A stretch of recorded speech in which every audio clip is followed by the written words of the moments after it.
Hello student. तो आज हम बात करेंगे क्लास 12th का चैप्टर फर्स्ट जो कि है सॉल्यूशन। तो चलिए सॉल्यूशन को शुरू करते हैं। तो सॉल्यूशन शुरू करने से पहले एक चीज़ ध्यान से देखिए। क्या? जैसे मान लीजिए मैंने एक कंटेनर लिया, इस कंटेनर में मैंने एक सबस्टेंस मिला है ए और दूसरा कोई सबस्टेंस है बी, इसको हमने मिला दिया। ठीक है, ये दोनों हमने सबस्टेंस मिला दिया। अब दो सबस्टेंस आपस में मिला तो एक प्रकार बोल सकते हो ये क्या है, मिक्सचर है।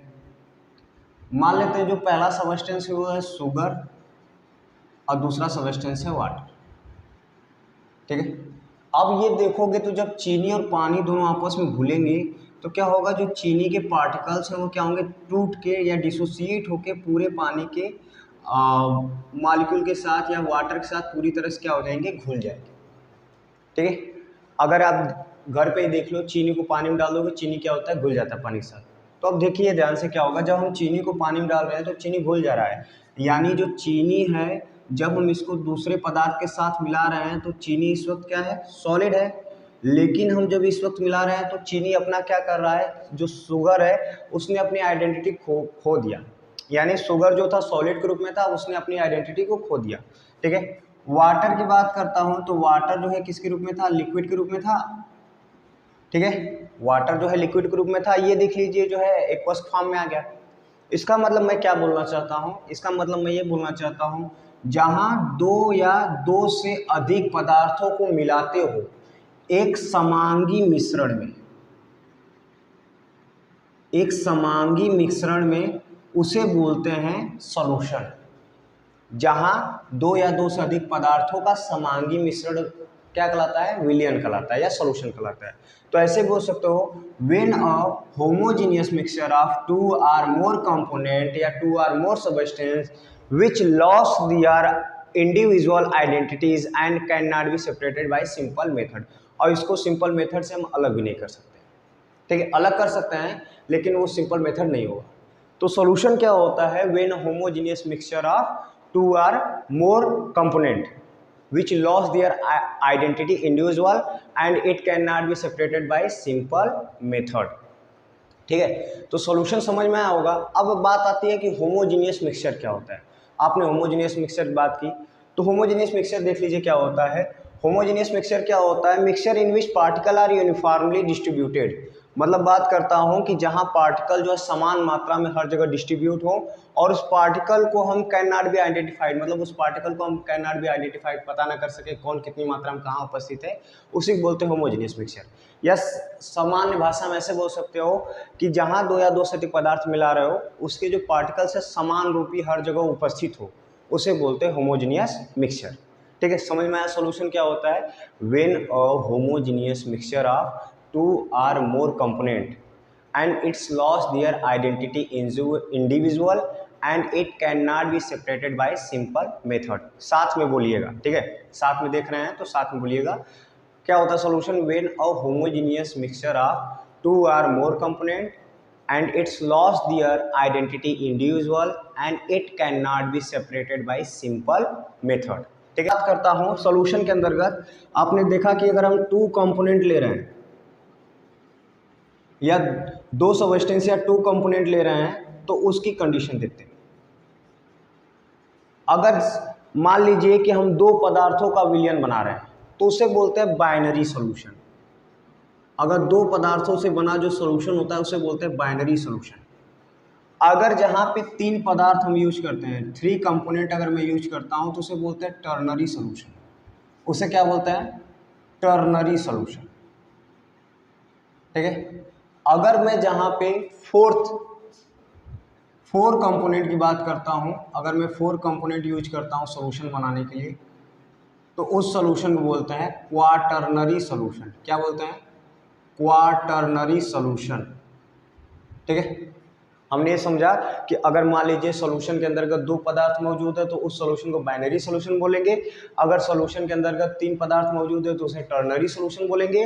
अगर सॉल्यूशन के अंतर्गत चार पदार्थ मौजूद है तो उसे बोलेंगे क्वाटर्नरी सॉल्यूशन के अंदर। हमने बात किया अगर दो कंपोनेंट हो तो, अगर दो कंपोनेंट है तो पहला जो कंपोनेंट होगा वो होगा सॉल्यूट और दूसरा जो कंपोनेंट होगा वो होगा सॉल्वेंट। इन दोनों से मिलकर क्या बनेगा, सॉल्यूशन बनेगा। ठीक है, पहला जो कंपोनेंट होगा उसे बोलेंगे सोल्यूट और दूसरा जो कंपोनेंट होगा उसे बोलेंगे सॉल्वेंट। ठीक है, तो चलिए देखते हैं। अगर सॉल्यूशन के अंतर्गत जो कम मात्रा में उपस्थित होता है उसे बोलते हैं सॉल्यूट, जो लेसर अमाउंट में प्रेजेंट हो उसे बोलते हैं सॉल्यूट। ठीक है, जो लेसर अमाउंट पे या स्मॉल अमाउंट में प्रेजेंट हो उसे बोलते हैं सॉल्यूट, स्मॉल अमाउंट प्रेजेंट हो उसे बोलते हैं सॉल्यूट, और जो लार्ज अमाउंट में प्रेजेंट हो उसे बोलते हैं सॉल्वेंट। उसे क्या बोलते हैं? सॉल्वेंट। फॉर एग्जांपल देखते हैं, ये पहली तरीका हो गया कि हम कैसे आइडेंटिफाई करेंगे सॉल्यूशन के अंतर्गत कि कौन सॉल्यूट होगा कौन सॉल्वेंट।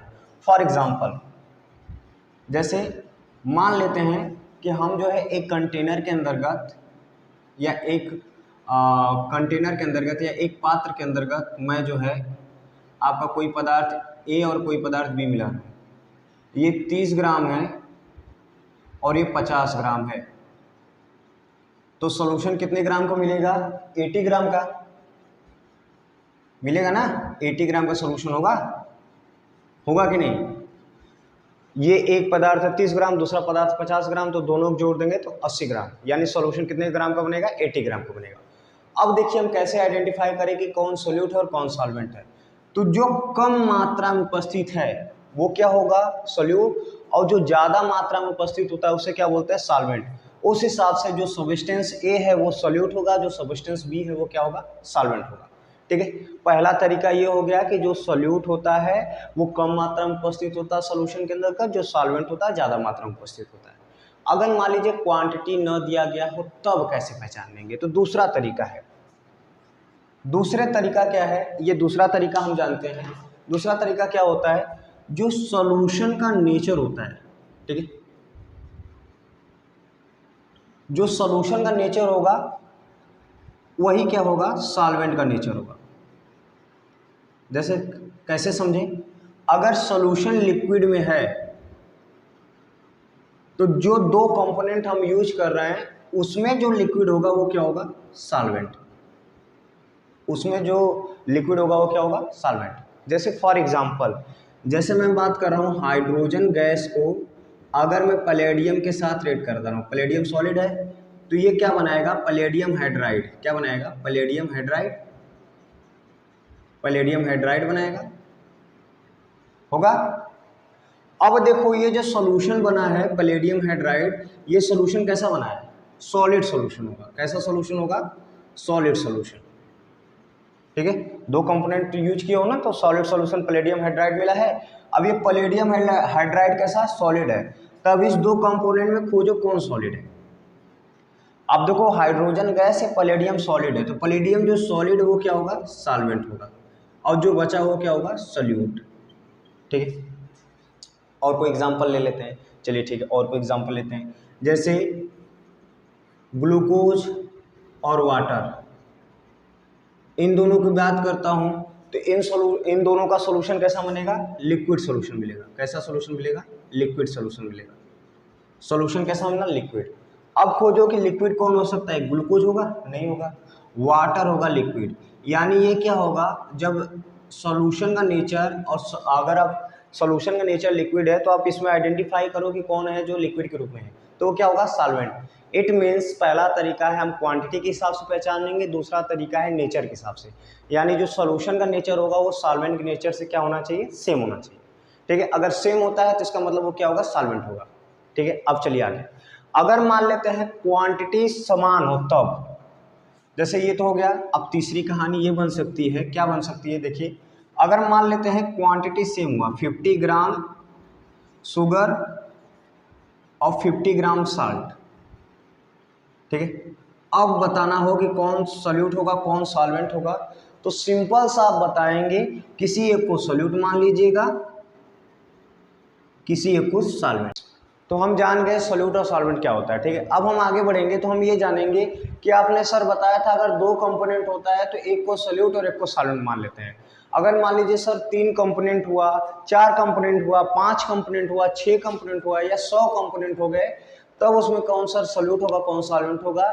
तो ये याद रखिएगा कि हमेशा सॉल्वेंट, चाहे जितना कंपोनेंट आप मिलाएं, हमेशा सॉल्वेंट एक होता है, बाकी जो बचे वो क्या होगा, सॉल्यूट होगा। अगर 3 कंपोनेंट की बात करूं तो for example sugar, salt, water, तो यहाँ पे वाटर क्या होगा, सॉल्वेंट होगा, बाकी शुगर और साल्ट क्या होगा, सॉल्यूट होगा। तो इट मीन्स हमने क्या जाना कि हमने ये जाना कि अगर आपको 2 या 2 से अधिक पदार्थ दे दिया जाता है तो हमेशा सॉल्वेंट होता है, बाकी सब क्या हो सकता है, सॉल्यूट हो सकता है। ठीक है।